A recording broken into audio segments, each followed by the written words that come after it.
आजची रेसिपी आहे हाळीवाची खीर. हाळीवाची खीर बनवण्यासाठी गॅसची फ्लेम ऑन करून गॅसवर कढई ठेवली आहे. कढईमध्ये 1 चमचा तूप टाकले आहे. तूप गरम झाल्यावर चिरून घेतलेले ड्रायफ्रूट्स टाकायचे आहेत. ड्रायफ्रूट्स छान तुपावर परतून घ्यायचे आहेत. 1 कप दूध टाकले आहे. दुधाला छान उकळी आणून द्यायची आहे. अर्धा चमचा विलायची पावडर, अर्धा चमचा सुंठ पावडर टाकली आहे. भिजवून घेतलेले हाळीव टाकायचे आहेत. हाळीव छान दुधामध्ये शिजवून घ्यायचे आहेत. हाळीव 1 ते 2 मिनटं छानसे दुधामध्ये शिजून झाल्यावर गॅसची फ्लेम ऑफ करायची आहे. अर्धी वाटी चिरून घेतलेला गूळ टाकला आहे.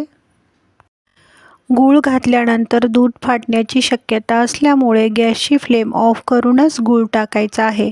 सर्व साहित्य एकसारखे मिक्स करून घ्यायचे आहे. गूळ छान विरघळला आहे. खाण्यासाठी तयार आहे हाळीवाची खीर.